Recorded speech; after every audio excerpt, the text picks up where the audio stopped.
Aloha nui kako. Eno mako ke hui ai nei ki ahi ahi e ʻŌlelo ma kia panela nona ka inoa o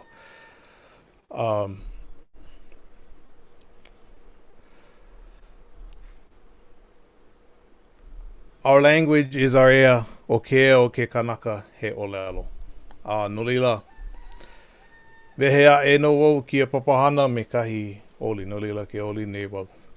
E ala ke la kala, ke ia kala, e ala e ka papa me ka pōhaku, e ala e ka nua moena wehine me ke kapa, e ala e ka ulu nai, e ala e ka ipu wai me ka umeke, e ala e ka uku wai me ke kapuahi, e ala e ka pae kua, ka pae alo, e ala e ka pō kua me ka pō alo, e ala ka hii kua me ka hii alo, e ala e nā kuku nai.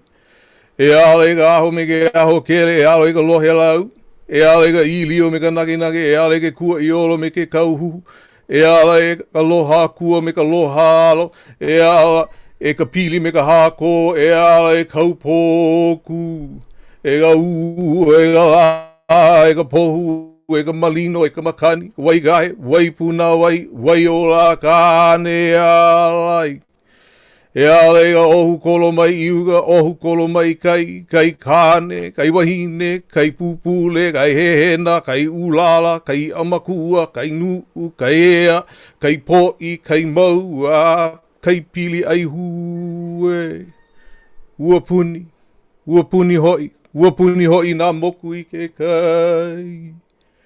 O ke au miki, o ke au kā, auka i, auka iuka, auka i kai, ka ale I, ka ale moe, ka ale hā ko I ka hiki. O kālana ka hiki e hiki ai, a hiki e a ola nei, ke a oa e lono e lono hoi. Mai ka hiki ku a ka hiki moe, mai kahi kapa o ka honua a kahi kapa. Mai kahi kukulu o ka moana nui a kanaloa, kahi kukulu o ka moana iki. Mai ka lā puka I hae hae a I kona mole olu I le hua. Mai ke ia lolo wila a I ke nā lolo wila. Mai ke ia papakau maka a ke nā papakau maka. O ke aloha nui ia o kou pauloa. Aloha nui kākou. Oh yeah. Lā Hoʻihoʻi Ea, the panelists here, and myself would like to welcome all into this conversation today, this evening, on ʻŌlelo Hawaii, or as they say amongst the Ni'ihau, ʻŌlelo Kanaka, and its connections to Ea. My name is Kaliko Baker, and I'll be moderating this discussion. Please welcome our esteemed discussants today, Dr. Ku Kahakalau, Kumu hula Snowbird Bento, Dr. Kalehua Krug, and Mr. Kia'i Mauna himself, Kahoʻokahi Kanuha. Prior to further introductions, let's talk a bit about Ea and ʻŌlelo. First, you may be wondering about the title. Our language is our Ea. O ke ea o ke Kanaka, he ʻŌlelo. Perhaps a less definite determiner than our could have been chosen. Maybe. The title definitely intimately connects liberation and language. As for the latter part, our beloved friend Dr. Hiapo Pereira drew upon the Vida Ke Kahalemaile's July 31st, 1871 speech at a Lā Hoʻihoʻi Ea celebration where Kahalemaile connected various kinds of ea. Here, Hiapo connects ea, Kanaka, and ʻŌlelo. We hope to make both hard and soft connections between language and ea in this discussion today. And we hope you're moved, inspired in some way by what you hear. Aloha nui kako. So ea. Ea, such a simple combination of two vowels, e and a.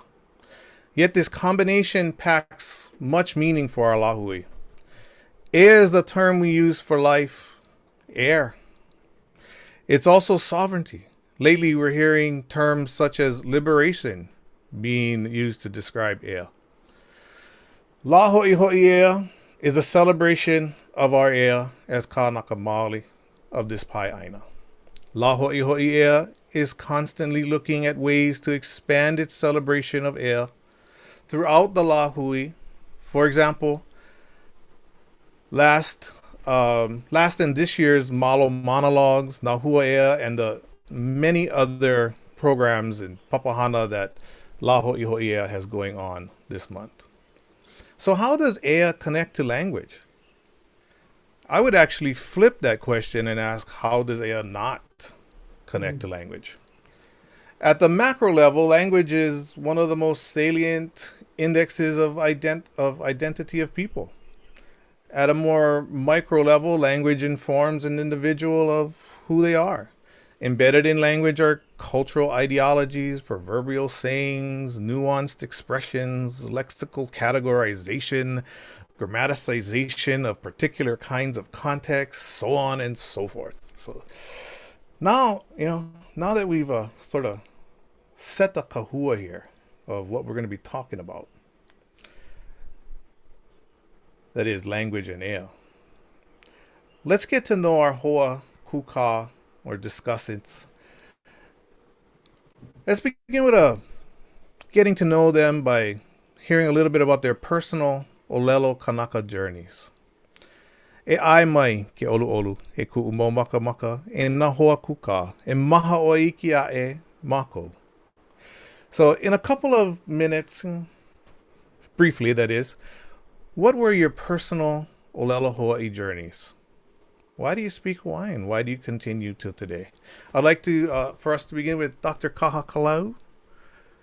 Would you please go first? Ai, aloha mai kako I nā hoa ʻŌlelo Hawaii. O wau no o ku hinahina ku I kahakai Kahakalau. O Honolulu ku o ne hanau, a ka o Hawaii no ku mokupuni. O hāmākua ku moku, o waipio ku uawawa.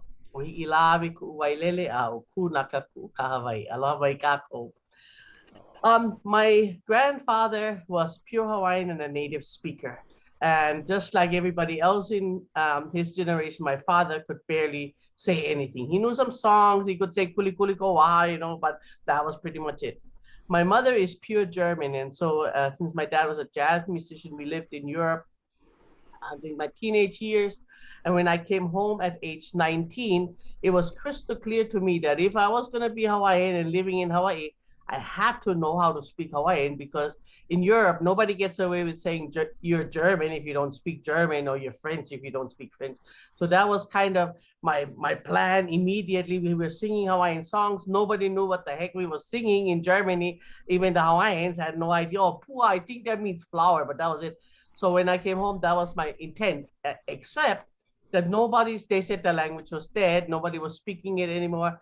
And I said, nah, that's kind of hard. And I was on Molokai, and the kupuna were talking Hawaiian when they were drinking. But other than that, nobody was talking Hawaiian. And then my dad I got a GI Bill through my dad. He was a disabled veteran. And I got to go to college. And I said, the only thing I want to learn is how to speak Hawaiian. I'm not really here to learn anything more, because it was mostly for the money that I went to college. And so I became, by default, a Hawaiian language teacher. And I've been teaching everybody since 1985, from babies all the way to the kupuna and the community. And I've been so blessed that first my children, my two daughters, I immersed them in the language. And now I have two beautiful mo'opuna. And my grandson, he's like 2.5, and ʻŌlelo kahapa nui, ʻŌlelo Hawaiʻi ʻoiala. So most of what he's saying is all in Hawaiian. He talks to the sister in Hawaiian.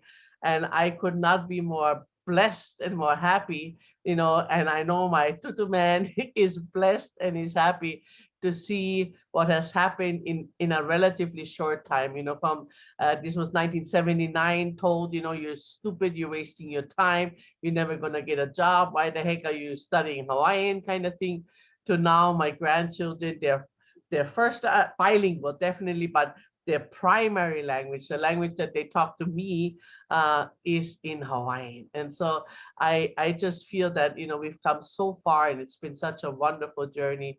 And it is my mea ho'ola ya'u. It's what keeps me alive. It's what keeps me happy, is that ʻŌlelo Kanaka. Nani mali no. Nani mali no.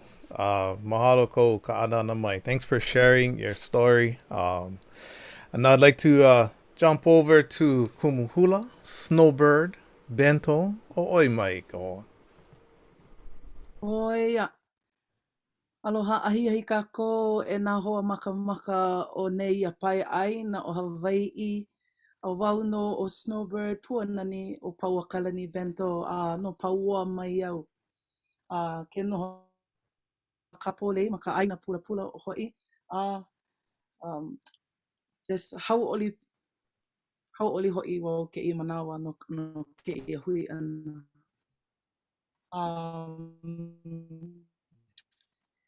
Let's see, my journey starts with my tutule, who was from Honokohau, Maui. And both my parents and my grandparents worked when I was born. And so I was raised by my tutu lady. And for the first 13 years of my life, that's really whose voice I would hear in my head. She spoke Hawaiian, was a fluent speaker of Hawaiian, but she was also the first person on that side of my ohana to graduate from school. She had gone to Mauna Olu Seminary and became a registered nurse and worked at Maluhia Hospital. And so when she retired, I grew up with her. And everywhere she went, I was her aka. I was her shadow. When she would visit with her cousins, with her siblings, it was always makaʻōlelo Hawaiʻi. And I didn't know the treasure that I had growing up until I entered my first, I guess you could say, formal educational experience in ʻŌlelo Hawaii at Kamehameha schools in 9th grade. And even at that time, I thought, I don't need to take Hawaiian language because my ohana speak Hawaiian. I know what kolohe mean. And just like Auntie Ku, I know what, those words like kuli kuli and pepeo kuli and all that kind of stuff. I know what that means. But I couldn't have been more wrong. Because it was in the time that I spent at Kamehameha learning under my teachers that the voice of my tutu lady became more powerful and became more ever present. Because by the time I was a freshman in high school, my tutu lady had just passed. And being the oldest great grandchild, I got to go into her room before she passed. She asked for me.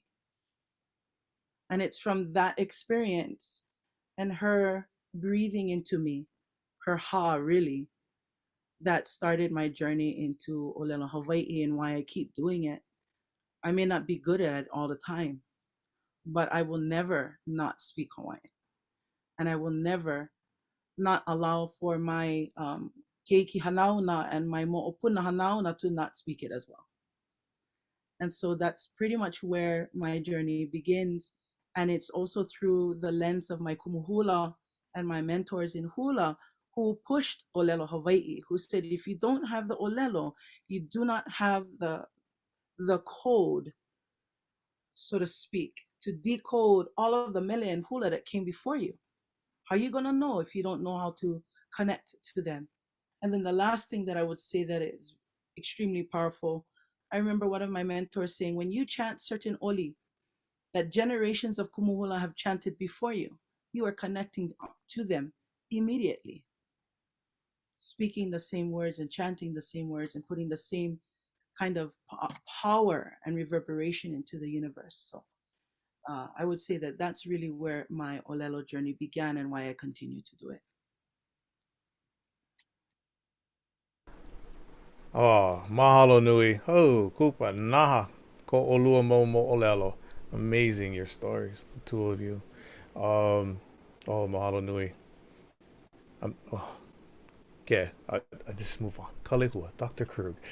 Hey, mea. Kāna mai kahi mo ʻŌlelo no. Mahalo.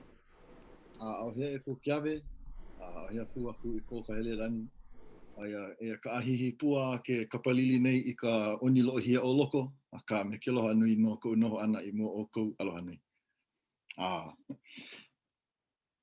I think I always talk about my tutu, and I think everybody gonna talk about their tutu, but my tutu was a member of a halepule out in Waiahole of Kamauna Oliweta, and that was a subsidiary of Kiakua Mana Maulua.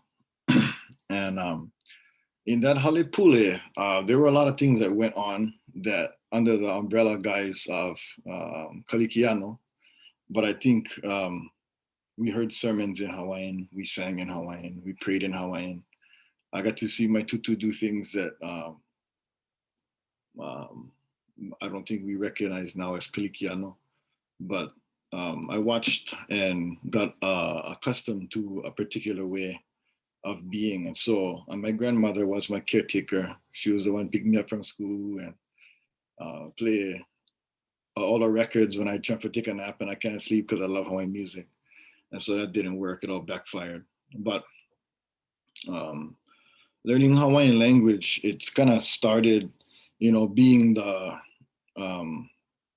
ultimately walking through that process through life and experiencing those people that my tutu knew, understanding what I think our version of Hawaiianness was, and then also having to, juxtapose that view of how I saw my surroundings to how I saw myself. Because if you guys, I'm a shade of pink that is beautiful as a lehua mamo, but not normally seen in these parts of the world a couple of generations back.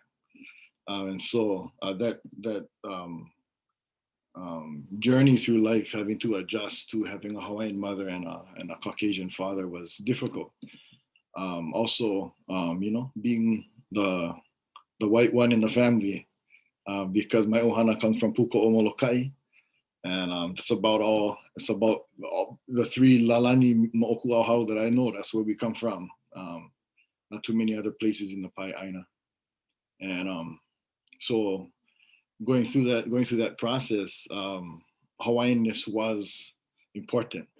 And so when I went to Kaleponi for school for play football, when I was at high school, Kamehameha schools, I was put into the Spanish class. Hey brother, what you gonna get out of Hawaiian language? And it's kind of the rhetoric that was given at that day. So I went into Spanish. I went to school in California, played football, came home, serendipitously because of something out of my control. And I came home and entered into Hawaiian language class, and that's when it took over, and it helped me to adjust psychologically, I think, to my own identifying markers of how I see myself in a larger community and being one member of a larger whole. So that's the journey. UH Manoa, yeah. I think and all of that, I think, and you'll probably hear a little bit more throughout this conversation about the connection between identification, motivation, the psychology of learning language and how it affects worldview, but ultimately establishing that as the platform of my own language learning. I got to share that with my own children, my ohana. And so, in our home, the children were raised in ʻŌlelo Hawaii, and I've spent a lot of time trying to educate children in our language. Because it's important to our survival. So Mahalo. ʻŌiho. Oia, mahalo nui e kuʻuhoa ili lehua. Nuhila e Kahoʻokahi, mahalo ko aho nui. Thanks for being so patient e Kahoʻokahi. Olu mai, hoike mai kahi mo ʻŌlelo, ko mo ʻŌlelo.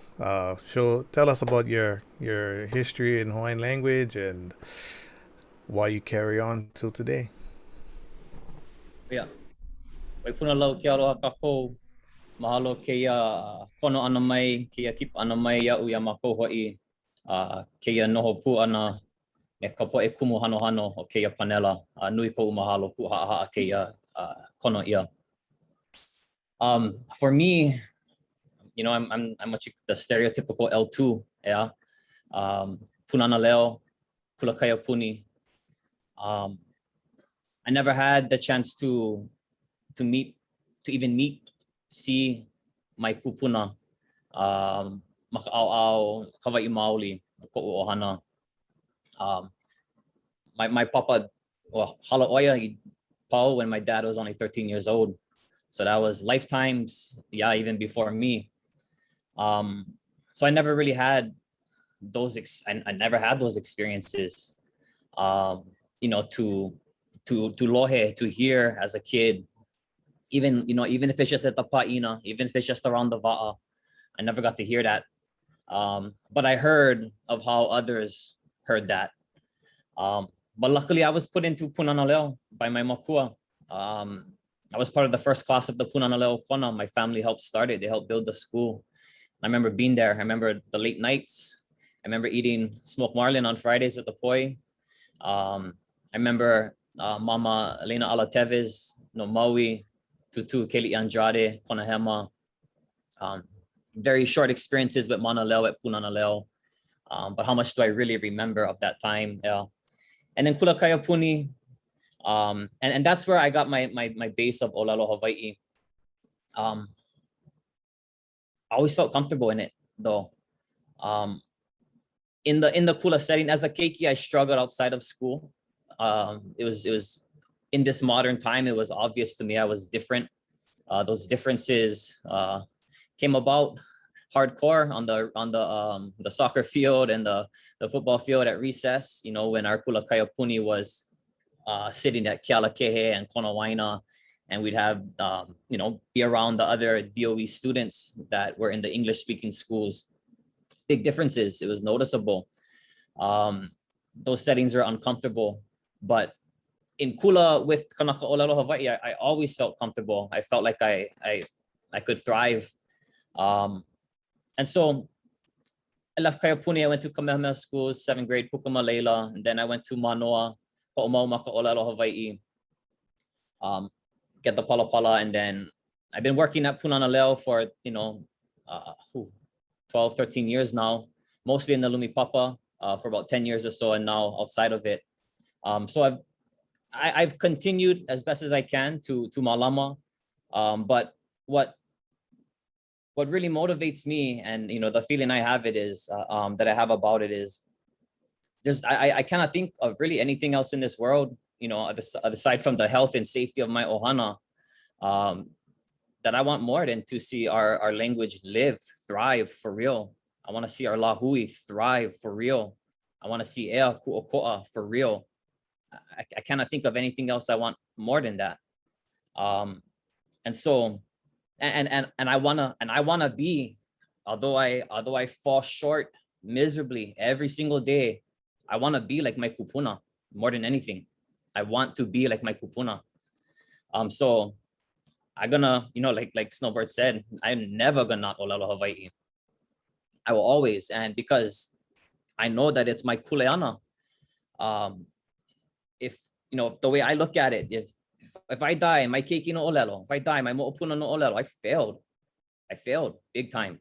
I failed. And so for me, I want to do everything I can to try to be like my kupuna, so that I can emulate that as best as possible for my keiki and my mo'opuna, so that hopefully one day my keiki, my mo'opuna, my mo'okuakahi, kualima, whatever la, that eventually we get back to who we were, who we are, who we're supposed to be. And I don't see that happening with me and my ohana without ʻŌlelo Hawaii. And so I take that with me everywhere I go. I have 2 boys now. I'm lucky, got 2 keiki kane, and we don't nothing in English, nothing, no TV, no radio. We watch Aina Oiwi over and over and over again. We get the Maui DVD Moana. We watch that bugger 6,700 times already. You know, if we're going, we might jump to Toy Story, but we're watching that bugger Makapaniolo, Ale Makapele Kania. And so, I mean, you know, just doing whatever I can to malama, so that hopefully sooner rather than later, I can be like my kupuna through my keiki, my mo'opuna.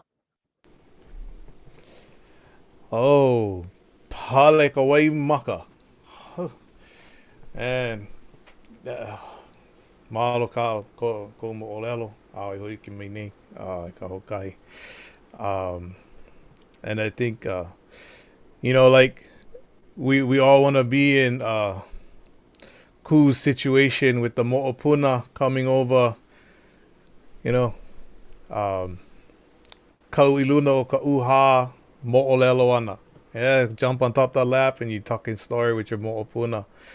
That's the end goal, or the ultimate. That'll be the ultimate goal. I sincerely concur with those thoughts and those aspirations that you know, Ku, you're living, and Kahoʻokahi you're aspiring to. And I know Snowbird, Kalehua, and I, we're waiting for that day, you know, when the mo'opuna come on. We've had the babies already, and our babies ʻŌlelo Hawaii, and well, for most of our babies are big already.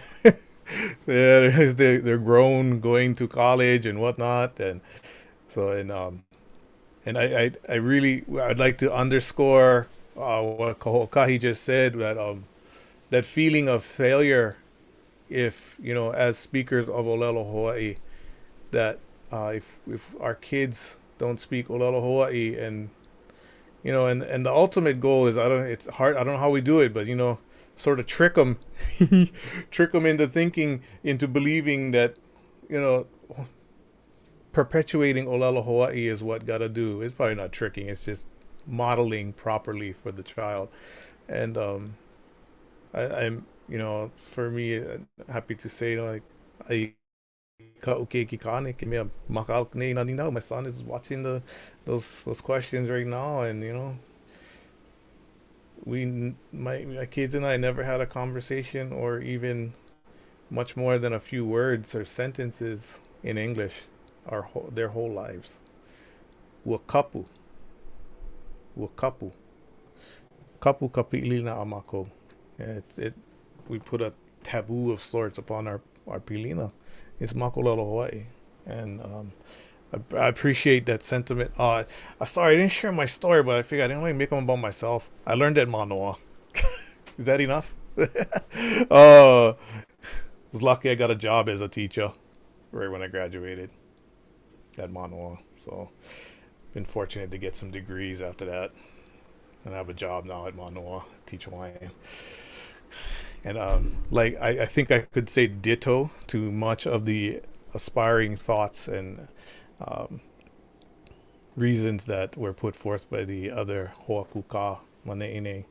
So yeah, mahalo nui. But you know, I love the stories about the kupuna. You know, how you guys connect and don't connect. Snowbird, your story is, I mean, I've heard it from you, Healo in person, and I've heard it a couple times, and it's still, it's a beautiful and authentically Hawaiian story in the most sincere and honest way possible. You hear about these sorts of stories with the kupuna calling the mo'opuna in to you know, to give that last passage of knowledge. You hear them, there's plenty of people. You know, you hear a couple people come out, Kumu hulas, whatever, right after. You know, it's mean. It's unreal. So being Hawaiian is really, really cool. I don't know if you guys got that, and just all of our stuff. It's really awesome. So yeah, mahalo nui. And as for, you know, my history in Hawaii, like the kupuna side, yeah, it's I remember my aunts, and my father guys talking about great grandpa guys, and how they used to talk Hawaiian and amongst themselves, amongst the Hoanoho. Great grandpa Murray's from Kauai, Grandma Perry's from Kohala, but they made that decision to, at the time, holomua, and thus we were left without our ʻŌlelo Hawaii and our family. So that's enough about that. Mahalo nui ia ʻoukou, pakahi apa o ke kaʻana mai I kia mumu ʻŌlelo. Let's jump into the meat of this conversation. Now that we've caught the aromas of where we're coming from, let's jump into the pa'ina. Let's start with Kalehua. I believe we were talking about Carl Jung, and you had a very comprehensive understanding. I mean, we were on the phone for about an hour, FaceTiming or so. It was intense. You had a comprehensive understanding of self, and the you, the they, and the us. I'm probably messing this up. I'm sorry, bro. But could you explain this briefly for our Hoʻaku Ka and audience, and then speak to how ʻŌlelo Hawaii informs the subjectivities of you, me, us, them, they, apela wale aku? Okay. Well, I'm gonna start a little bit before that, just to kind of not slow the pace, but I have a problem with jumping too far ahead, and so I'm gonna slow it down. That I think it's about, because what we've shared is our stories of how we got through the journey and the battle to revitalize and regain our language for us and our families. But sometimes that rubs, that's a hard rub for the collective of us as a people, as a Lā Hoʻihoʻi. And so I've been experiencing and reading and seeing the reaction of many people in regards to this aspect of elitism in the language community, and the inability for folks to be able to see themselves walk through the process, because it's a struggle engaging with the other Kanaka that are in the process, in the shoot, or have made it through the shoot, and are creating these the example, or creating the expectations by which everyone has to aspire to. And so I think that's part of the struggle. And so that's basically what I've been, challenging myself to think through, is that, how do I engage? How do I see myself in that continuum?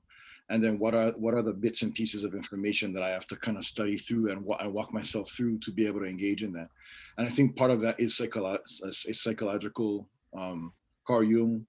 I'm not going to specifically talk too much about him, because a lot of what I feel we talked about comes from a whole bunch of different authors and our own people as well. But it's identifying, and I think Kahoʻokahi can talk a lot about this too, but it's identifying, when we carry our flag of Olaka ʻŌlelo Hawaii, I'm gonna ask people why, it's because the why of it isn't just because so that Hawaiian words can, stumble out of our mouths, because our minds have experienced, generations of colonization, and that if we use Hawaiian words, that's enough. That there is this actual journey to reestablish our language as a mechanism by which we can reestablish and regenerate our thoughts. And so, and that's part of this conversation, because I feel that many of our people, many of us, we've moved away from the understanding of how important language is to the development of our worldview, and how we have to identify to our place, and the gravity of the chessboard that we're walking on right now, which is, the survivability of our land, our natural resources. We have multiple examples of this, and it all stems back to Ea. It all ties back to ʻŌlelo, because ʻŌlelo is important because it generates thoughts, and thoughts are important because they generate actions, and actions are what we use to construct our world. And if we can't, maneuver ourselves into that place, and I think our conversation was that the internal voice of, and I'll, maybe down in our conversation, but this aspect of na'au, that, my emotions got the best of me. And because that's where you're gonna react to like the elitist conversation, right? Oh, somebody went hoʻihoʻi, somebody went hurt my feelings, so I'm gonna not learn my language, and that's absolutely ridiculous.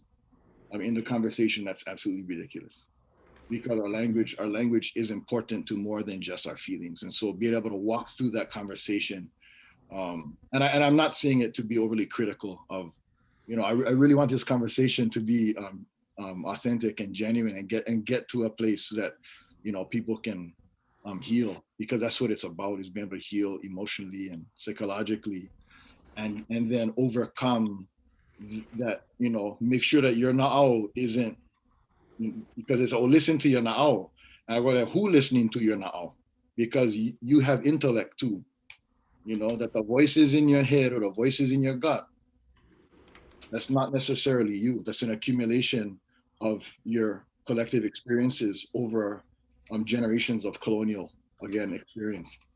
And so you get to be the ears, and you get to hear everything that we hear, but we also have a luna ikehala. We also have our mind to carve out what is important. And so it's not, and it's really a long, deep conversation, but I'll stop right there, because I think that's enough for these guys to jump that and tear up. You'll get it. Yes, that's a bit. It's a bit to chomp on at this point. So yes, model for pulling it back and really framing the discussion in the context of why we speak Hawaiian, and then the struggle that goes with being a speaker of Hawaiian, and then that well, there's a couple of strands I heard you bring up. Was, you know, one is, you know, the elitist part where people, you know, look at you like, oh, they're the Hawaiian speaker, whatever, and then, you know, the part of trusting your na'au, and knowing that you are the totality of other experiences and others' influence on you, be them living or otherwise. Yeah, so mahalo nui for that. And I was gonna jump over to Ku and ask her, but, you know, Kahoʻokahi, he called you out a little bit, so let's just jump that way. And yeah, so, you know, and this is actually right in the lane of what you wanted to kind of get at, which was I can paraphrase it a bit here because you wrote it to me in Hawaiian. So to treasure independence is to treasure our ʻŌlelo, and to treasure our ʻŌlelo is to treasure our independence. So I mean, perhaps you can talk about ʻŌlelo Hawaii and Ea in that sort of context. And I know a lot of us know your real your history on the Mauna and stuff, and you're standing up and being the waha ʻŌlelo no ka mauna and no na hana malela, and mahalo nui for that. So we're really interested in hearing, I think, you know, why? I mean, how do you react to what Kalehua just said? I wrapped with agreement. Enough. Yeah. No, I mean, those are real issues that exist, yeah, in our community today. This, you know, and just to touch on that really quickly, and then to move into my section, you know, like ʻŌlelo is not yoga, right? Like, you know, I went to yoga, I had a bad experience. Okay, no, I'm not gonna. I'll find something else to do. That's fine, but this is not yoga. This is our ʻŌlelo, ours. Nobody else's, ours. And Kalehua also talked about the why. And it's not the what, it's the why. Because there's I can agree with a lot of whats with a lot of different people, but our whys about the what is very different sometimes. And so I think the why is the most important question. And so for me, you know, when I say, like, you know, to treasure ʻŌlelo is to treasure independence, and vice versa, I don't necessarily think that's how it is today, but I think that's how it should be. I think that's how it's supposed to be. And I think for me, the most obvious reason is because I don't think we get one without the other. I think they go hand in hand. Because I don't think that ea and kuʻokoʻa equal sovereignty and independence.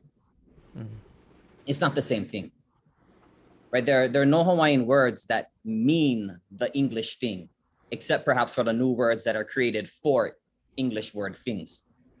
But ea and kuʻokoʻa does not mean sovereignty and independence. We can find sovereignty and independence in ea and kuʻokoʻa, but that's not what it means. Ea kuʻokoʻa looks different than what we recognize as sovereignty and independence, because what we see for sovereignty is we see America, we see this modern world that we live in, and that's what it's like, but that's not what our kupuna exercise. And it doesn't just go back to, to Kamehameha or Kauikeoli and Kalakau and Lili'u. It doesn't go back to the monarchy, it goes back way beyond that. Ea and kuʻokoʻa were established long before the thought of a constitution. So I think that ʻŌlelo, right, is the key. It's the key that allows us to open doors to mo'olelo, allows us to open doors to our history, allows us to open doors to our cultural perspective and thoughts, the worldview Kalehua was talking about. And without being able to access those, not just access those things, but to really digest and understand and live those ways, we don't have ea and kuʻokoʻa. We could maybe have a sovereign Hawaiian kingdom, again, independent Hawaiian kingdom, but that's not what I want. It's how do we exercise ea? How do we exercise kuʻokoʻa? And again, talking about a continuum, like we're living in a big break, right? So it's not like we have these, for us, those of us living today, we don't have years and years of visual experience, right, of lived experience on this earth where we know how these things work and how we exercise it. We need to look back 100 years and beyond in order to understand what ea and kuʻokoʻa means. Because again, if we don't exercise any kind of control, any kind of power, political or whatnot, that we are able to gain or receive, it doesn't put us in a much different position. So how do we manage our resources? How do we manage our people? How would we manage a housing crisis? How would we manage tourism? Those are things that, again, when we look back to mo'olelo, again, not just kingdom time, but going further back, how we value aina, our reciprocal relationship with aina, those things would inform heavily how we move forward, how we operate, how we exercise certain powers and certain authorities. So I think it's important. Again, I don't think one happens with the other. And also, I believe that, for those who, again, I think there's a lot of people, and I could be wrong, but my experiences have shown me that there are a lot of people who are very invested in Hawaiian language revitalization, but might not even pay the slightest bit of attention to the struggle or the mo'olelo for ea and for kuʻokoʻa. And personally, with all the aloha, I question that, because I really don't see any real possibility of a living Hawaiian language the way I think we want it to live under the rule of America, under the rule of the state of Hawaii. I don't see it happening. And if we do, then what is that example? Where is it? What native language is thriving under the rule of the United States of America? Which one? So to me, those things go hand in hand. But again, it's not just about receiving a palapala and, Hawaii's free. Because if we're free tomorrow, we got a lot to do, right? We have to remember, we have to reinform ourselves.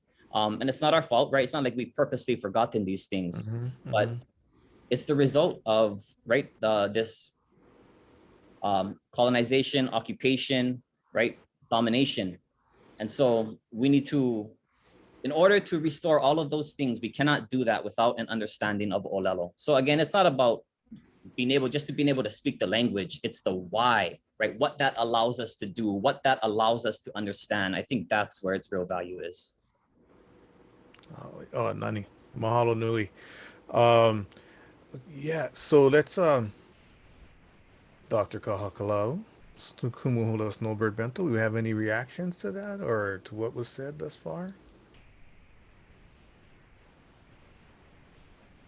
Oh, well, I definitely agree to what was said, and maybe just a few little mana'o about how our ʻŌlelo really makes us understand how our kupuna thought, right? Because that's, if we want to be how our kupuna were, which I completely agree with Kahoʻokahi, that's the idea, right? Being pono, right? And malama aina, malama akua, malama kanaka, all of those things. Then we need to understand how they thought. And the way that, to me, that I find, besides, remembering the things that were shared by the manaleo that I was very, very privileged to learn from and to be in their presence, period, is really our ʻŌlelo no ʻeao, for example, right? So we are so fortunate because we have the largest, to my knowledge, indigenous library in the world, and we have more sources that have been written down about the ʻŌlelo of our kupuna, the mo'olelo of our kupuna, the ʻŌlelo no ʻeao of our kupuna. And so to me, it's one of the sources is our ʻŌlelo no ʻeao. And to really understand how our kupuna thought, what was their way of thinking, what were, we're talking about epistemology, we're talking axiology, we're talking all this fancy scientific stuff, but ultimately it's, what did they define as pono, what was important to them. And somebody talked about kuleana earlier, one thing that comes through crystal clear through our ʻŌlelo no ʻeao is that with learning comes kuleana. There's no such thing in Hawaiian as learning for learning's sake. That makes no sense whatsoever from the perspective of kupuna. Everything you learned came with kuleana. And so then when you know that, because there are countless proverbs that talk about that, kanui e, hapai na niu e lua, whatever, whichever ones you pick, then you understand that you have a kuleana to malama that ʻŌlelo kupuna, right? That ʻŌlelo of your kupuna, to perpetuate that, to advance that. That's an automatic if you understand that mana'o of our kupuna about kuleana and learning. Other things that the language clearly shows how to act is just the directionals, aku and mai, aloha aku, aloha mai, kokua aku, kokua mai. The reciprocity that we talked about earlier, also that Kahoʻokahi talked about, it's automatic because all of our actions have an aku and a mai, right? So for us to just do it one way and nothing coming back makes no sense whatsoever. And our language clearly shows us that if we didn't get that any other way, that our lives are a reciprocal kind of a cycle, and whatever goes aku is going to have to come mai, and that there's this ongoing motion kind of thing. So I think a lot of those ideas, even the word oko'a, right? We think of oko'a, what is oko'a different? Well, that's one meaning of oko'a. But oko'a can mean so many other things, as Kaho'okahi alluded to. So I was just researching for my storytelling about Maui, and in there, one of the older stories, it talks about him, Hopu, catching this honua aina oko'a, right? Honua aina oko'a. As he fishes out the islands, he creates this honua aina oko'a. And then you understand a little bit more of that mana'o of oko'a, right? It is this independent, this entity that's just there as one entity, being oko'a, meaning that the concept of being united, which is really different from oko'a, meaning different, right? So it's that idea. The more that we know our ʻŌlelo and our ʻŌlelo no ʻeao and our mo'olelo that use the ʻŌlelo, then the more we can understand what's important, and it all starts to make sense. The other part is your na'au. The way I was taught is your na'au is your ancestor gauge. And yes, there was 200 years of colonization, but before that, there was 2,000 years of Hawaiian, right? And my feeling is the more that I know about the ways of my kupuna and practice the ways of my kupuna, the more my ancestral gauge becomes calibrated, and the more I know in my na'au what to do, what not to do, what something means. That was really weird when I first started. I came, back from Germany in 1979. I started learning Hawaiian language in 1981 formally at KCC. I started with Estimo Okini, Hikimo Okini. But even before that, when the kupuna, like they would be drinking and talking, and I would know what they were saying somehow. It was somehow in your na'au. Plenty times you know something that you can't explain why you know it, but you know that that's it, that's the answer, that's the meaning or whatever. So I think those are all things that I, just to connect to what was said previously, that I just wanted to kind of share. Oh, mahalo nui, mahalo nui. And that's that internal sort of knowledge, the Luna Ike Hala, that I think Kalehua was alluding to or getting at earlier on. Snowbird, hey manao. Yeah, this mahalo ya oko. The question that stuck out to me in my mind was when Kahoʻokahi asked, "How do we exercise air?" And I'm thinking, when I look at you folks, and I know that Kalehua, Kaliko, myself, our children, um, had the opportunity to grow up in Punana Leo and go through. In fact, Kahoʻokahi had my youngest one at Punana Leo, Honolulu, who's now 16 years old. And thinking about how we exercise air, and then the experience I had with my ohana over the past week, with my pops. My pops turned 70. He's from Hilo, born and raised in Hilo before they moved to Paua. And so my dad and his brother right above him, my uncle Pili, and all of the cousins got together, and we came to Hilo to kind of trace back our ohana lineage. On one side, our Pukiki side, the Bento side, but also on the other side is our ohana from Ka'u. And when we got to visit with ohana from Ka'u, we were able to make a reconnection with ohana that my dad and my uncle them never got to know, because their mother really didn't get to know her father, who was from Ka'u.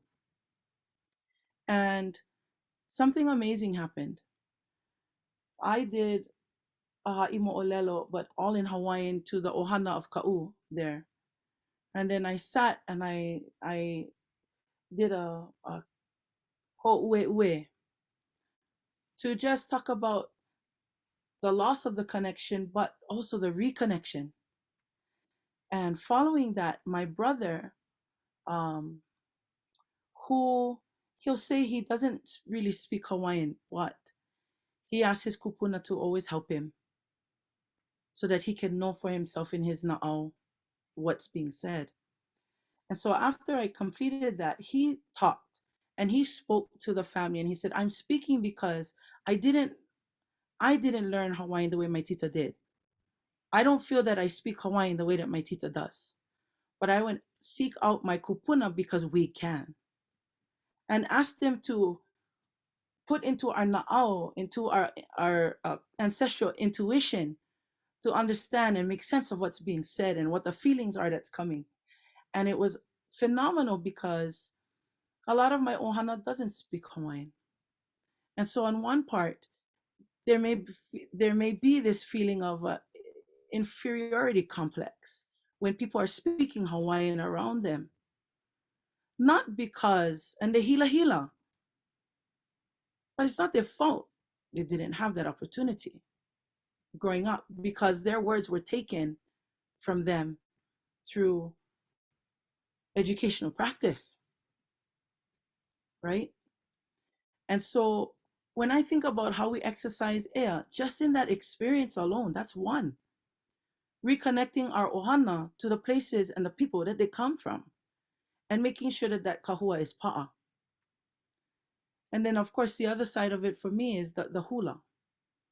When I look back at the things at pre-monarchical periods that Kahoʻokahi was saying, I mean, even taking a look at things like, recently I broke down Kaulilua with my Uniki cohort. Even just looking at the words over there and then ripping it apart through all the many different levels of connotation that could be happening, It's mind-blowing. Those are the data points we're looking for. We don't need to go outside of our realm to figure out what the data points that will inform how we do.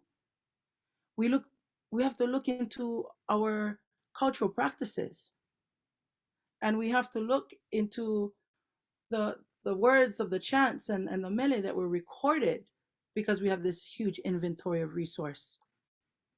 And even at that, not everybody will be able to understand it. It's like a child being ma'a to being able to take a full meal, as compared to a child who's only ready for milk. So everybody at some level, if they put away their hila, which is sometimes difficult,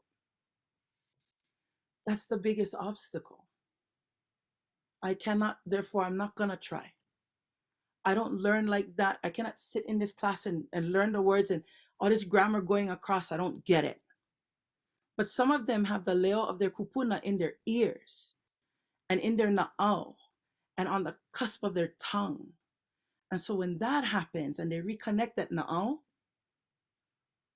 it opens up a different world. Is it important for grammar? Absolutely, yes. There's a place for that.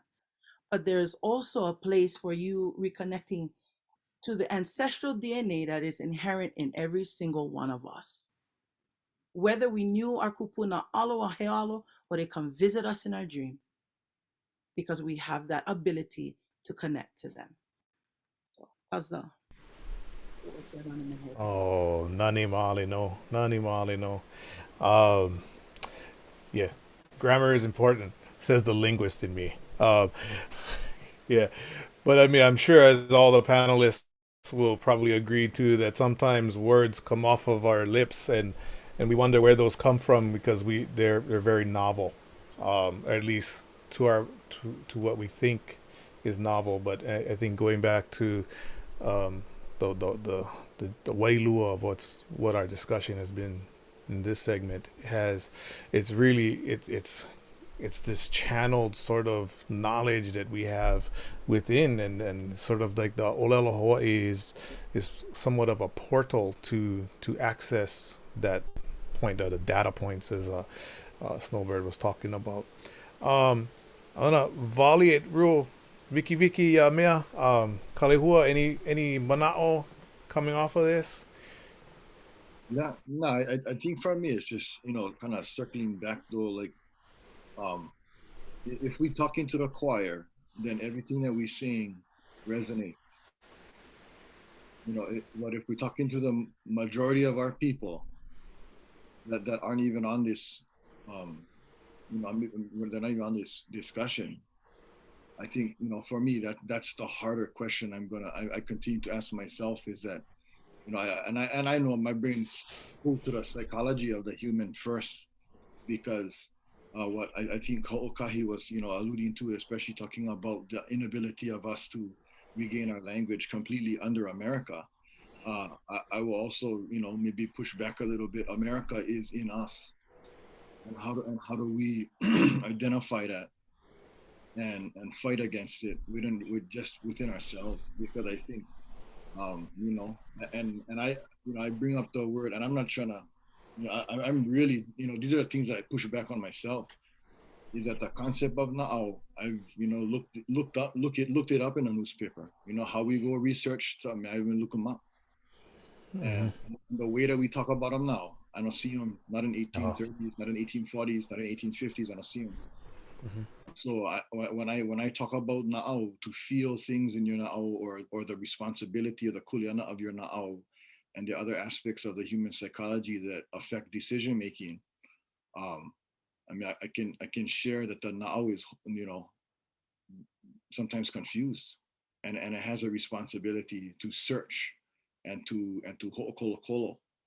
These are words, from our kupuna as well. It's not always that, we just get them. And I think in this conversation, how do we, especially as speakers, identify those things in us and then help others walk through that thought process?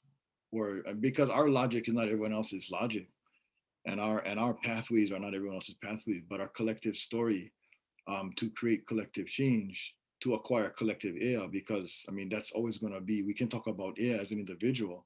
I can talk Hawaiian to the day I die and not talk to nobody, and I'm going to, you know, miss out on the majority of my people having conversations with the majority of my people because of this. And so is it a collective consciousness, or is it an individualized consciousness? And when we see ourselves interacting with each other, are we siloing our experiences to just those that resemble the process and progress that we've made in our lives, or do we extend out to the broader community?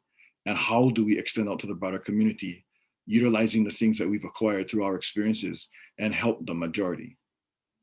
That's what I think I'm still trying to, you know, work through myself and you know, toss that up. Maybe somebody got some ideas. Well, I would like to offer that it's about demystifying and decolonizing Hawaiian language, and the first and that's kind of where I've gone to as far as an evolution from, you know, you learn how to speak Hawaiian at college through a grammatical approach, right? A very Western, archaic, I may add, foreign language learning approach that is strictly based on your understanding of English grammar. So rather than looking at the assets that all of us Hawaiians have, and at different levels, obviously, but those who grew up in Hawaii and come from Hawaiian families, you know, will have lots of vocabulary that they know. They know so much stuff, but none of that is ever recognized, in my opinion. I mean, I haven't been in college in a long time, but when I was there, certainly that was never recognized, that linguistic asset that we brought with us, nor the idea that we have no clue about English grammar, and therefore it's not like we have to learn Hawaiian. We have to learn English grammar first before we could even access Hawaiian. And that right there separated and cut most of us out of the picture, because if we didn't know how to you know, what a noun and an adverb and all those grammatical expressions that Kaliko loves to throw down, just joking. You know, there's a value of that, but not for the majority of Hawaiians. The majority of Hawaiians need to be introduced to their language from an assets-based approach, saying, hey, you are already what I call a level 2 Hawaiian language proficiency. I developed this Hawaiian language proficiency scale about a decade ago. You're already at a 2, and at a 3, you can hold a basic conversation. So why don't we just work on, you know, shifting you from 2 to 3? You are already a Hawaiian language speaker, because according to my scale, you're certainly not a 0, and 99% of the time you're not a 1 either. You're a 2. And then, as I said, at the 3, you become makau to engage in simple conversations about everyday topics and build on the assets, on the things that they already know, which is a lot of vocabulary, song, ʻŌlelo Ea, chants, you know, protocol with the mauna now, all these chants that we brought out in the 1980s from David Malo. Tens of thousands of people know them now. Tens of thousands of people know Hawaiian songs, you know, and all that, and build on those assets and make people feel good about where they are, rather than ho'ohila there because they don't know English grammar and they just, you know, don't want to know about the dog which jumped over the fence, which was near the you know, making sentences that nobody in the world ever says, kind of thing, you know. Just keep it short and simple. Pakawaha, you know, hanakalima, whatever it is, you know, ways that resonate with our ears, that resonate with our now. And I think if we can go there, and that's what we're trying to do at Kanaka, is shifting the way we teach language by cooking in Hawaiian, by cleaning house in Hawaiian, by showering or getting our babies ready for school or for bed in Hawaiian, and our communities in Papakolea, you know, that are those hila ones, right? The ones that thought, oh, this is not for me because I took Hawaiian 101 7 different times from 5 different teachers or whatever, and I couldn't handle each time. All of a sudden now they feel comfortable and they feel safe, right? That's the part about it. We got to make it feel safe, and we got to make it feel in a way that they know that we care about them, that we know that we aloha them. That's that whole pedagogy of aloha that I don't think we're going to get into today. But education with aloha which is Ea for short, come really brings that together, and I can talk about that a little bit later if we have time. Oh, mahalo nui, Eku. Yeah. Mahalo for this discussion. We got some questions coming in from the Anaina, and it's going on. It's a little, I think, Kaniko Hola Hiku episode 7:00 already. So one of the gist of one of the questions was what is it? It's in my sorry, let me just pull it up real fast.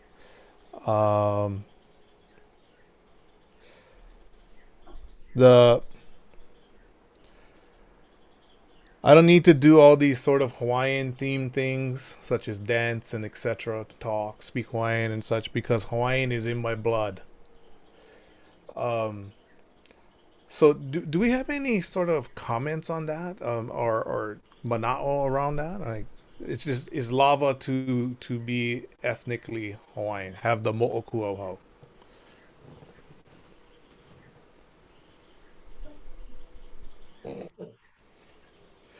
Nobody wants to touch down. Nora's laughing over Nobody there. like touchdown. Nora Down is a is- dangerous, slippery slope. Okay, yeah. Well, I mean, If you're I'll say, happy- yeah, go ahead. Fred. I think I touched upon it earlier, right? I want to be like my kupuna. I get his blood. Aye. I get their blood. I got the same blood, the same koko as my kupuna. Got the same koko as umi. The same koko. We get the same koko. But I'm not like them. It's because it's not because of, again, what koko. It's how they act, how they think, how they do. So I don't know what the checklist is, to be Hawaiian, how much boxes we gotta get checked on the hula side and the ʻŌlelo side and the lua side and whatever law. I don't know what the check boxes are and how much we gotta check off, but I think the goal is to check off as much as possible to ensure that these things live on. Our koko, we're doing okay with the koko, right? Our population is growing. Hawaiians growing. Now the percentage, the quantum might not be growing, but we're growing.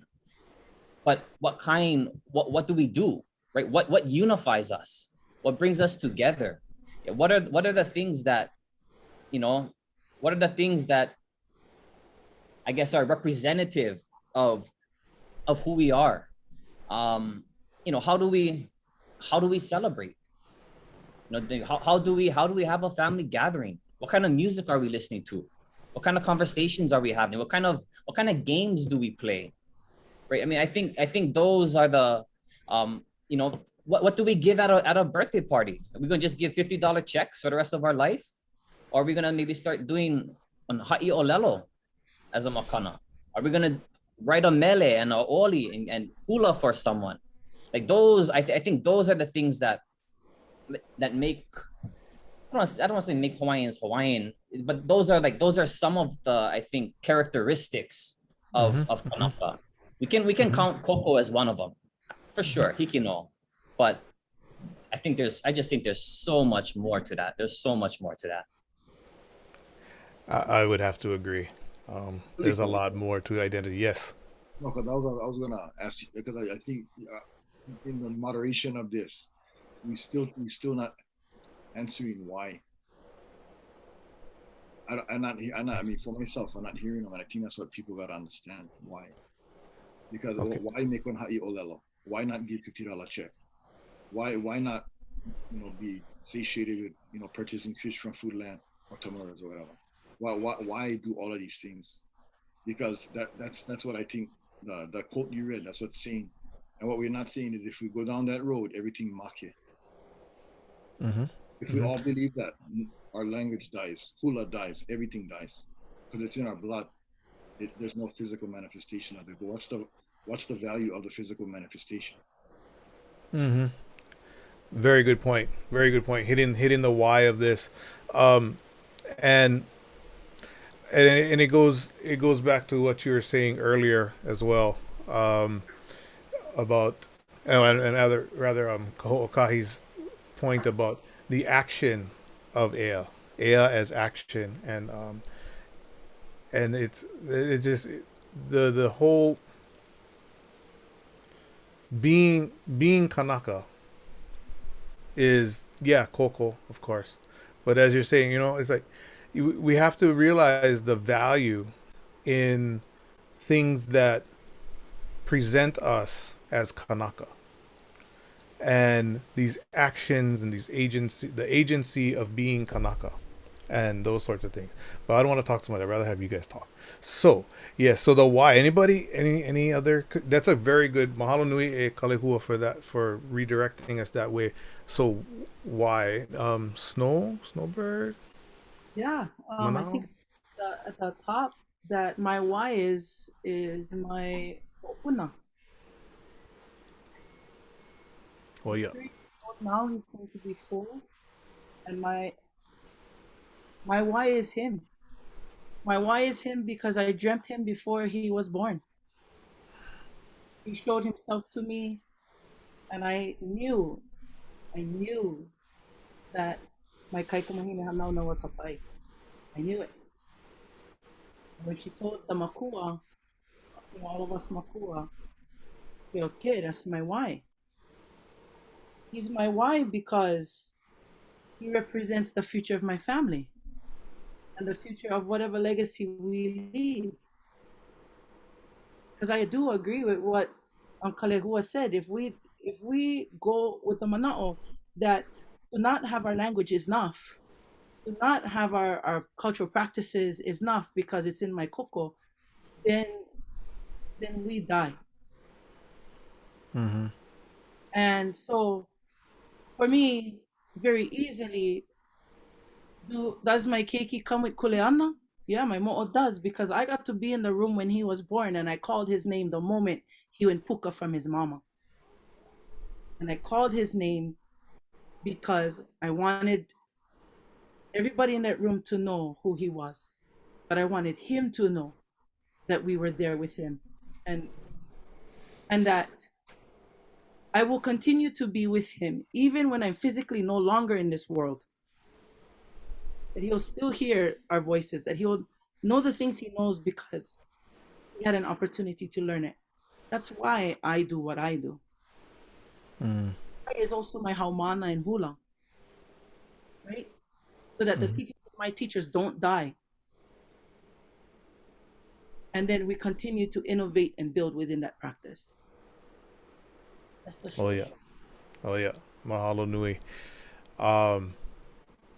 Yeah. So mahalo Maile in the audience land for hapaing that hapai kela ninau, and she spoke to how it made her sad that was something she was told.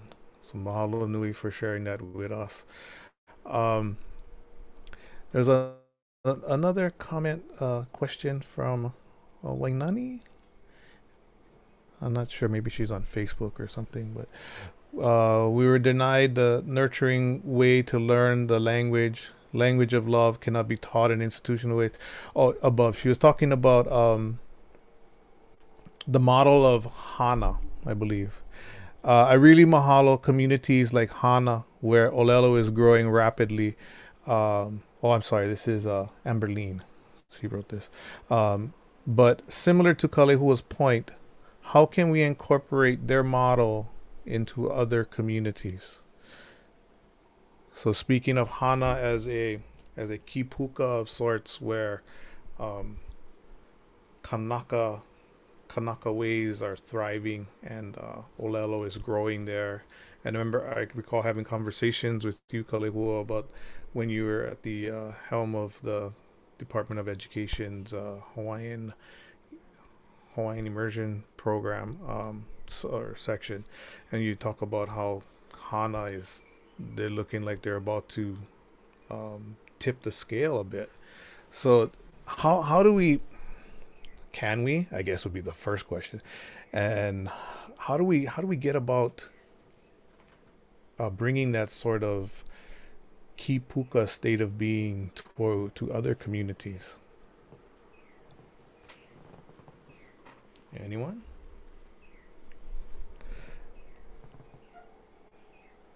Well, I think one of the things that we're doing right now is using online education to get into Hawaiian communities, and build the amount of language speakers, because that's the reality is if you don't have anybody that speaks, how can you build your community, you know? And so in the case of Hana, you know, blessed that many of the young people there went to college and came back again and have that ability to speak now. I can't say that for Waipio.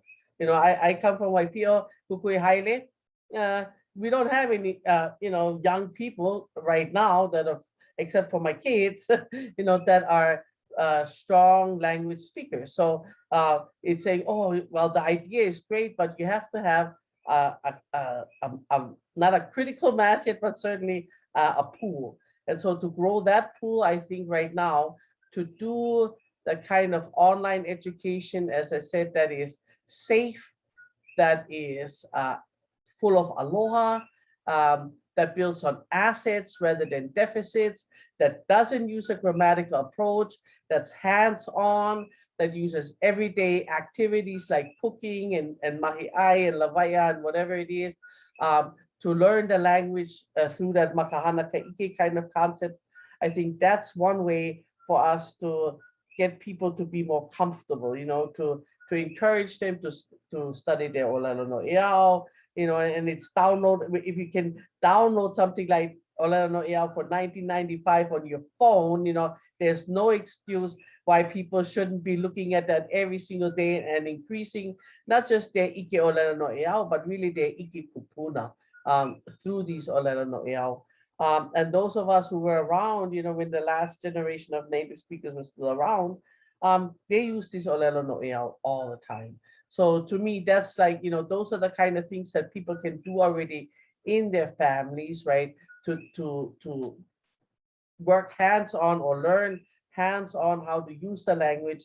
We still need more speakers on the ground, especially in our rural communities, you know. The communities on our island, I can speak to, you know, Keaukaha, definitely lots of Hawaiian speakers there, you know. Ka'u, you know, Snowbird, you might know better, but you know, there's a few young people, but we need a little bit more, certainly Waipio in those areas, Miloli'i, wherever we want to look at. I think that's one of the things is that for a lot of rural communities all this time, it's been about moving away in order to be successful, right? That's what success meant, moving out of our rural communities. And that's been going on for a very long time, you know, 200 years, I want to say almost, you know. And so it's hard because when what successful, i.e. going to college, then most times they don't return back to their oneha now. And so that deprives us meaning our rural communities, of these speakers that are in Honolulu, and that doesn't help us too much. Yeah, mahalo nui for that. Cool. Can you connect this to the normalization of Hawaiian and how can we normalize Hawaiian within our ohana in a fun Kanaka way, empowering ourselves? I mean, I know Kua Kanaka is really trying to do that online, and I know you've been mentioning a couple things. You've been getting at these at some of your points that we discussed earlier prior to this hui. Could you talk a bit more about that? How to just normalization of Hawaiian accessibility. Actually, there's a bunch of questions coming up. Like Noelani Ahia has a question: how do we normalize or get more access to ʻŌlelo Hawaii? And I think there was one earlier on. I missed the name. I'm sorry. But this how do we get ʻŌlelo Hawaii? And maybe we can talk a little bit about how Kua Kanaka is sort of helping that in a sort of broad digital community sort of way. So Kua Kanaka means to stand, Kua Kanaka, stand as a Hawaiian, live like a Hawaiian or be Hawaiian. And basically all we're trying to do is provide culture-based products and services that help people to reconnect wherever they can. And so for us, it's like about protocol, for example, right? I think the normalization has to start in the families, right? And depending on what assets you have in the families, you know, that you start where you're at, right? You can't start anywhere further than that. You have to start where you're at. For many people who have been part of the Mauna, for example, you know Ehomai, you know Na Aumakua, Why don't you start your day with e ho mai and na o makua every single day? That's what we've been doing as a Ohana for 40 years or 30 something plus years. And that's one part of normalizing, right? When we pule ai, we pule makaʻōlelo Hawaii. Maybe that's all you can do for now. That's a good start. Then everybody has to cook and eat every day. Why don't you guys, so much words already that have to do with food, right? Because we know poi, we know aku, we know, ake, we know opi, we know all these words already. Then why don't you learn cutting board if you don't know it yet? And then when you cook, use as much Hawaiian words. See, I come from a multilingual background, and so to me, I have no problem with throwing, using as much Hawaiian words as I can. And when we don't know the Hawaiian word, we use the English word. So it's kind of a mixture, but that's a good place to start, because nobody's going to wake up one day and speak Hawaiian, right? It's a journey. And so using pidgin, that's another part. We're not talking pidgin anymore. All of a sudden, in the last 20 years, pidgin has become not so cool, or only some people talk pidgin, the rest all speak proper English all of a sudden now. That cut us off more from our ʻŌlelo Hawaii, because if you're talking pidgin, you're already talking half Hawaiian. So keep on talking pidgin in your ohana, because they can learn good English somewhere else, and use as many Hawaiian words as you can. It's those kind of things. As I said, the ʻŌlelo no ea is another part, and just increasing your vocabulary every day. And then hopefully we will be around through online classes that make it really safe for ohana to learn. It's not, to me, it's not about an individual in the family to learn. It's about the ohana to learn together. So our classes are ohana classes, and they're designed to teach an entire ohana through hands-on, learning and how to converse in Hawaiian again. Learn your mo'oku au hau, your ho'olauna, that's you can find that on the internet anywhere, right? How to say a simple ho'olauna in Hawaiian, memorize it, because that's the first part, is just start memorizing. That for us, that's like our level 1 on our proficiency scale, is just memorization, right? So that these things come and you can bust it out if you have to greet an audience in Hawaiian. Every Hawaiian should be able to do that, because you can memorize that. All those beautiful ho'olaunas that some of you did at the beginning, right? The maikapi'ina kalaihaehae, or whatever it is. Learn those. Learn your mo'oku au hau, so it's kekane, so it's kawahine no pulawa. I mean, these are simple kind of things. But if we grow a repertoire of that songs, listen to the Hawaiian songs. My son, my grandson, all day long, whatever the song is that he comes up with, his latest favorite was, I forget, but he every day he sings new songs, and they're all Hawaiian songs, because all day long the Hawaiian radio is on, or the Hawaiian music is on. So I think these are some of the ways that we can start normalizing, building on assets.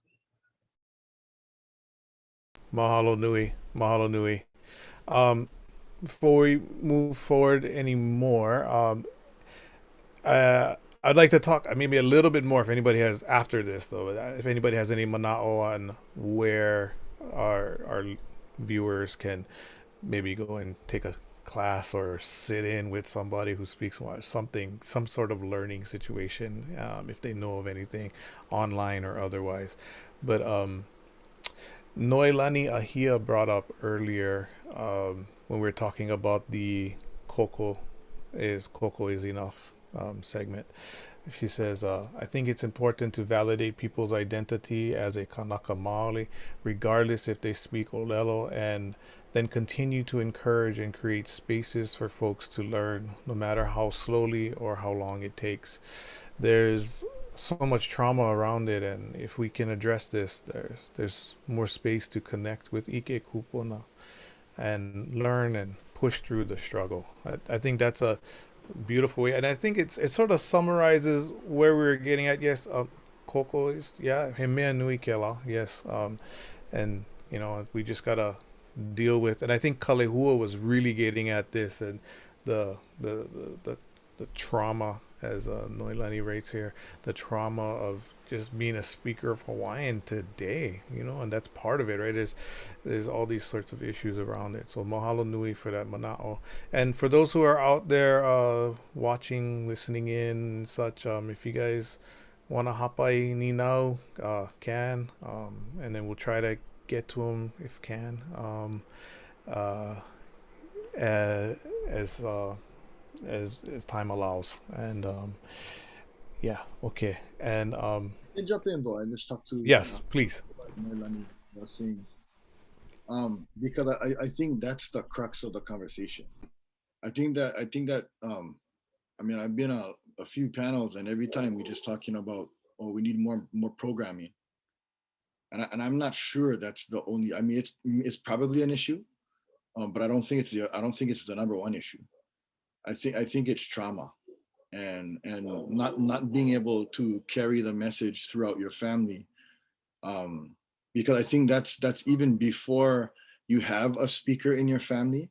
You have aloha for your kupuna, and aloha for your aina, and aloha for your ʻŌlelo, because this aspect of ho'opili kupuna and emulating our ancestors, not everybody's there. I would say the majority is not there, and we seriously gotta sit down and talk through and motivate. I think this is about identification and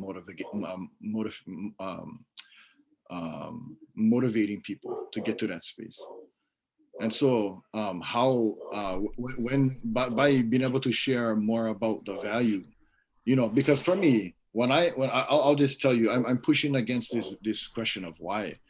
And I'll say that we're running out of, I said it before, we're running out of water, we're running out of land. And that's the basics of it.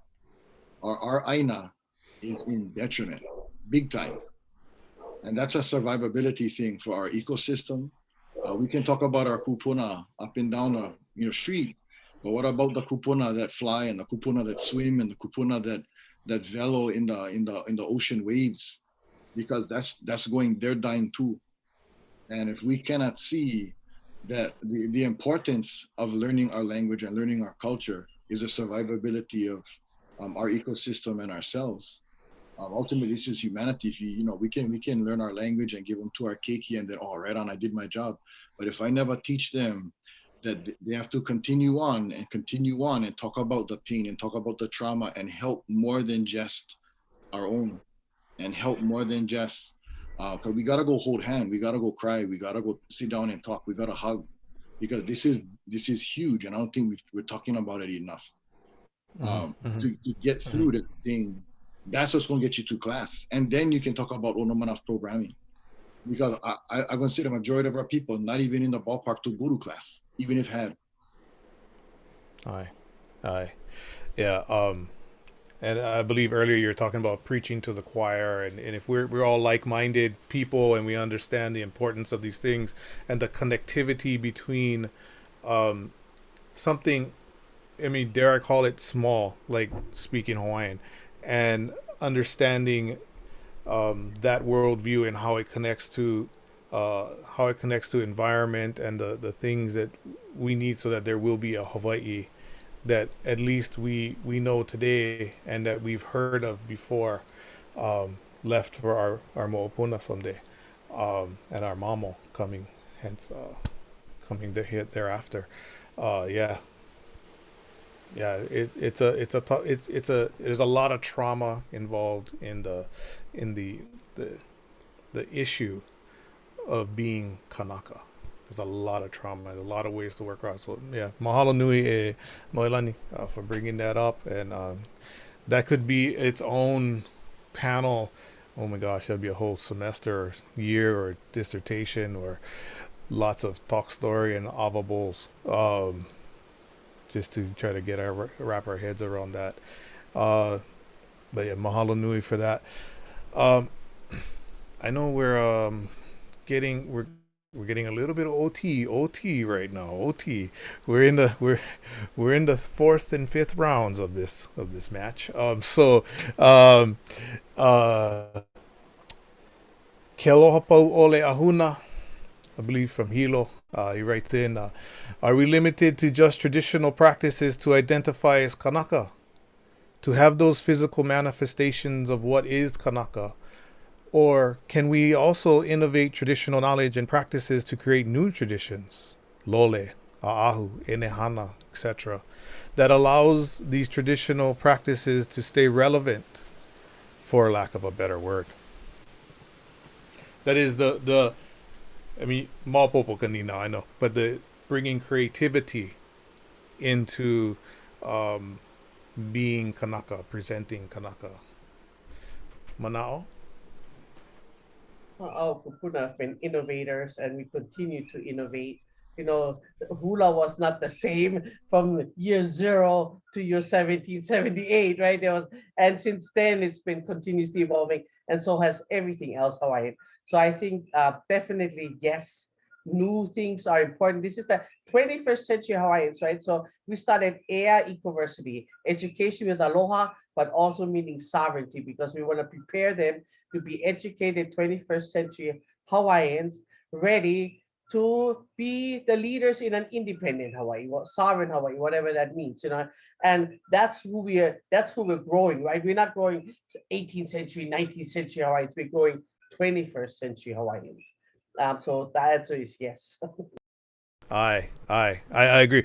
And, you know, being that my wife is who she is, in Hanakiaka and all that, right? I mean, creativity is a must. And Snowbird, this is really what I kind of was hoping you would get to, is the haku part, you know, the creativity part of using ʻŌlelo Hawaii to forward what we do today. And you know, one of the things I really mahalo about you and your commitment to ʻŌlelo is, you know, you made a commitment when you go onto the, say for example, a Merry Monarch stage, you're going to have a numele to present and hula. And mahalo nui for that. And that's something, you know, we've talked about, and it's like, man, it's like, imagine if all the kumu hula, or half of them, you know, were able to do that. It'd be a huge step forward for us. So Snowbird, could you talk about that a little bit? Haku. Absolutely, there's room for creativity and innovation. Because if we don't do that, then that also dies out, right? And one of the ways that I ku'oko'a as far as build, you know, exercising ea of ʻŌlelo Hawaiʻi pilitu hula is, I made a commitment from a very early stage that whenever halau competes, which is not often, but we try to take at least one new mele. And the last time that we actually competitively entered Merry Monarch in 2017, every single thing that we put out on that stage was a brand new composition, following still the rules that are out there. They have, you know, the mo'olelo have to predate 1893, things like that. But even this idea of pairing things like Uncle Liko Martin's Hawaii Loa with a brand new mele called Aloha Aina that Kaliko actually wrote for our halau, for the wahine to dance for Kaho'olave. And then bringing forward then the me'e of Kaho'olave, who helped to get it to be where it is today. And incorporating their names in the mele and embedding it in the names, even embedding the ceremony of makahiki in the mele. So then we're following suit in one of the processes by bringing it into a place where you have to perform it now for an audience to kind of call all that magic that you're creating. And then you go. That's a commitment, absolutely, in and of itself. And so when I listen to things like Sudden Rush, or if I'm listening to, you know, just the other day listening to, what is that, Huki'ia by Aipo Haku, you know, is there room for innovation and creativity? Well, yes, absolutely. Yes, absolutely. Are there processes in place and things that we follow? Yes, absolutely. Can we change those and innovate those with the things that we're doing today? Yes, absolutely. Because like Auntie Koo said, we used to dance hula ala apapa in the Kamehameha time, and by the time the turn of the century, we danced in hula. So yes, there's room for innovation. And we should be innovating. Oh yeah, oh yeah, I concur. Yeah, I think innovation is a huge part of where we need to be going, because with innovation comes a feeling of, sorry, a lack of a better term, but ownership of who we are, and sort of self, you know, identifying with Kanaka being Kanaka, doing Kanaka things, and then moving forward. And you know, connecting back to the theme of our topic, of our conversation here, you know, oke ea, oke Kanaka he ʻŌlelo, and you know, the connections between Ea and ʻŌlelo. You know, if we're creating in ʻŌlelo Hawaii, we are thus creating Ea. Then that goes to what Kahoʻokahi was talking about, is what I'm alluding to, about the performance of Ea. And I guess in a sort of roundabout, soft connecting sort of way to what Noelani Ahia brought up and Kalehua was talking to, is the trauma and sort of dealing with that by celebrating who we are through being creative. So yeah, mahalo nui. And we're getting any questions? Sorry, comments? Others? I would just add, I think both Snowbird and Ku touched on it, but I absolutely agree. I just also, for me, I think it's really important that, you know, and these two obviously know better than I do, but I think it's really important that this creativity and this innovation is informed by the actual tradition, right? That, because then it's not innovation. It's just, you know, it's just something completely new, completely different. And so, you know, Snowbird's examples are that, right? It's mea hou, but it's informed, at the very least informed, and maybe even grounded in the actual tradition that we're being creative with, that we're innovating. So I think that's an important point. Mahalo Kahoʻokahi. That was actually what I was going to add in, is just that remembering that it comes from a grounded kahua. Comes from some place that's grounded. You cannot just go make them up whatever you like, because that don't go. Right. And if you really don't know, then find somebody who can help you.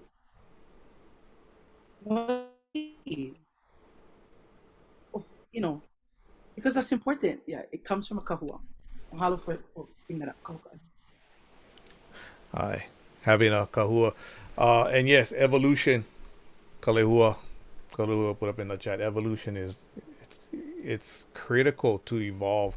And I think even George Helms spoke to revolutions and how it's, you know, it's the root word is evolution and revolving around. It's like revolving around things, and that revolving around things, you cannot help but to change and things like that. And so this whole notion of creativity. I mean, I think about the makahiki on Kaho'olave. I mean, it was created for that space. As you know, Snowbird mentioned earlier in that mele, there's the stuff about Kaho'olave. Yeah, it was created for that space and that particular purpose. And yeah, so creativity is a must. There was one more, and I know we over time a little bit. Sorry, Kapoe and Nana and the panelists. There's one more question. It's probably be real quick though. Ululani Kaikina. No ko'olau nei.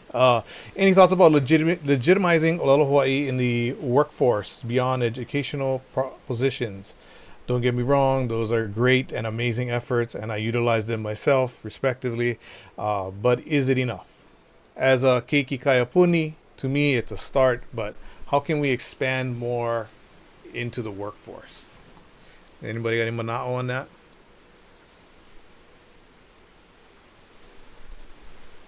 Create more speakers, keep building speakers. Eventually the teaching job's gonna be filled one day, and we gotta go somewhere else. You know, and then you gotta go be a dentist, you gotta go be, you know, whatever. I mean, right? We just gotta make more speakers. The more speakers we have, the more people you have, the more talents you have. The more speakers we have, the more people we have, the more abilities we have, the more places we can be, the more things we can do. I think and we talked about it, we're still building that capacity.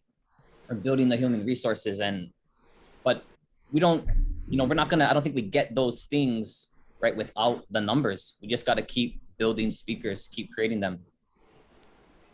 And we need to do that by also offering choices in how people can learn the language. If it's only through a grammatical approach, which is the only way it's being offered right now at all the high schools, and the colleges, Kayapuni obviously is a whole different thing. That's the right way.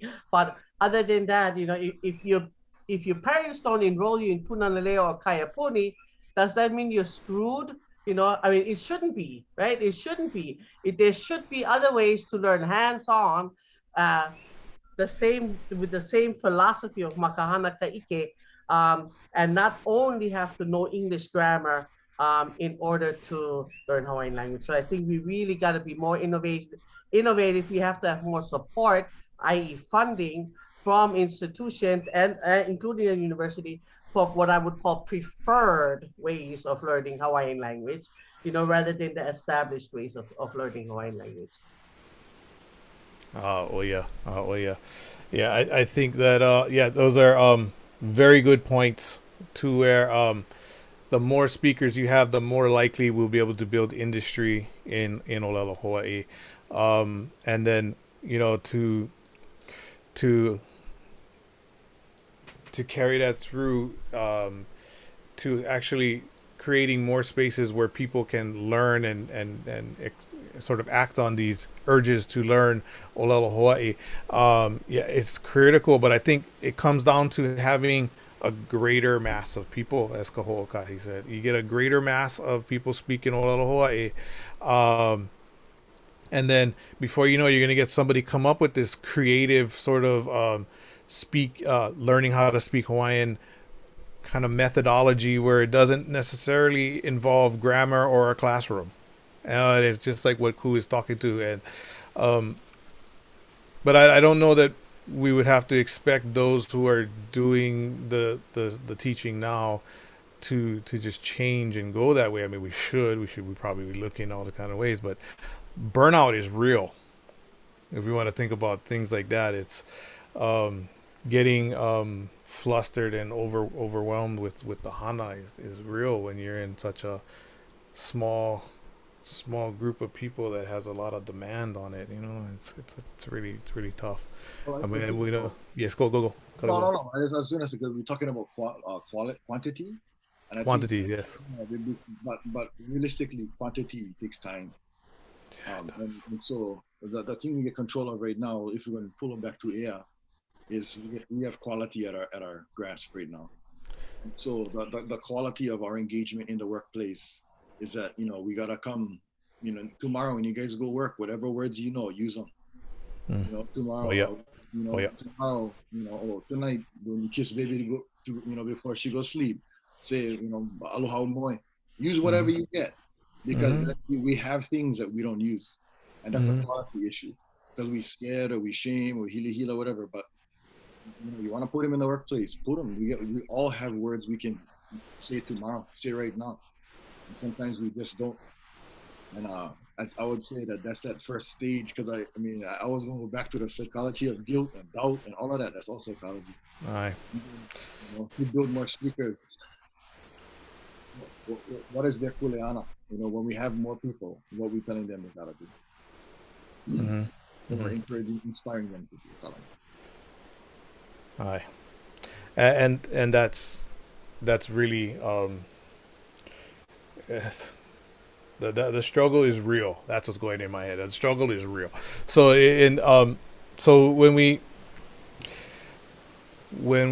talk about these sorts of these language issues that really involve resources and stuff, and I think Kalehua, I find it beautiful how you connect back to how we're blessed to be able to access very authentic, authentic is kind of a not so good word sometimes, but a very, very rich resource of linguistic material. And who was it? Ku? Would you mention that earlier, where you talked about the repository of knowledge and newspapers and stuff like that, and just connecting back to that. And I believe when we talk about Ea and ʻŌlelo, we're talking about developing that connection between our generations from past to present, and we're developing that identity within us to empower us, to give us more whys and motivation, whys as in the WHY, and more reasons to push ourselves forward, and that motivation and stuff to be that next provider of knowledge. And haina ia mai ana kapu wana la. Somebody brought up in a discussion, what is it? I'd love to see another panel discussion like this on addressing our collective trauma in the way Kalehua and of course Noelani Ahia brought up, was able to briefly speak on. I agree that it's key. So yeah, trauma is key, understanding the psychology of it, and then that would lead to the quantities and that we need, the mass, I guess, that we need to sort of tip the scale.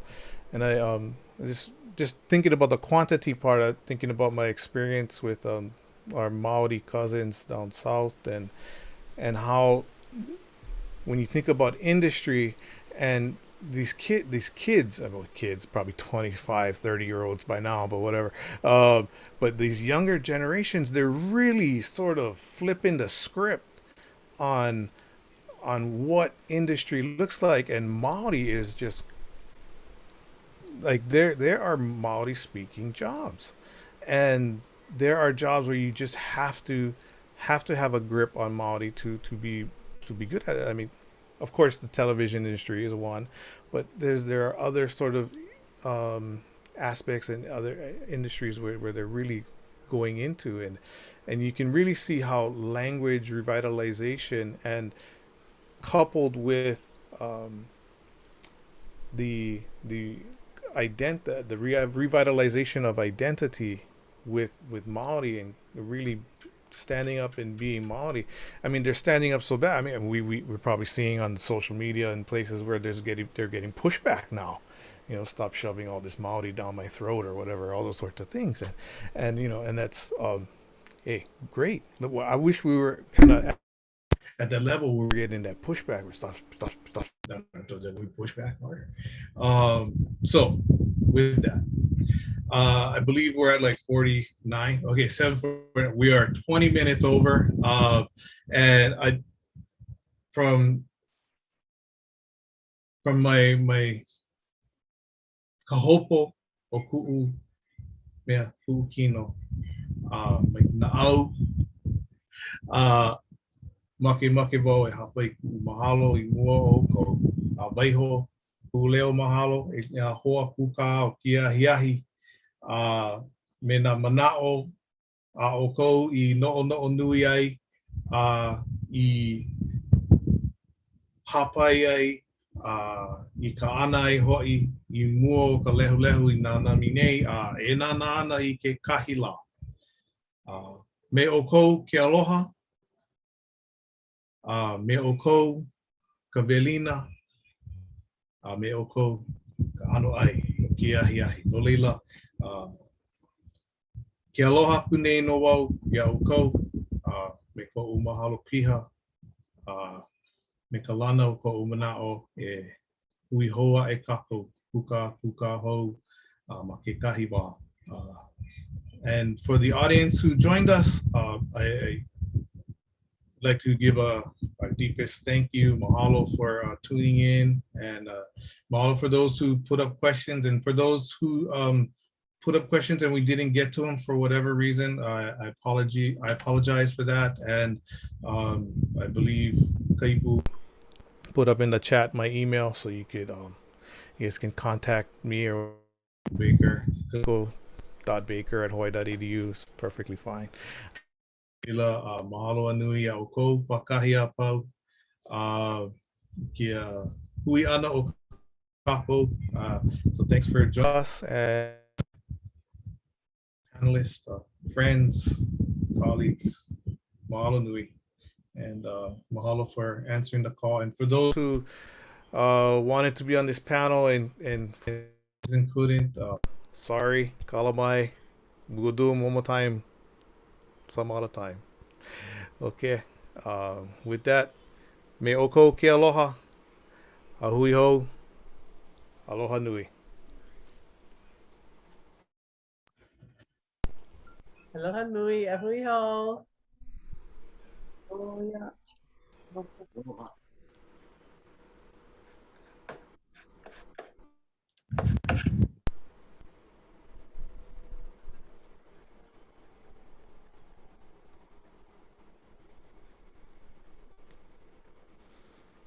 Oia, manawa o mauno ka lele ana maluna o ka mea puke alo.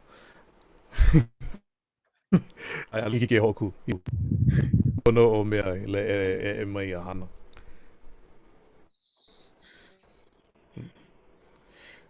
Maka bai.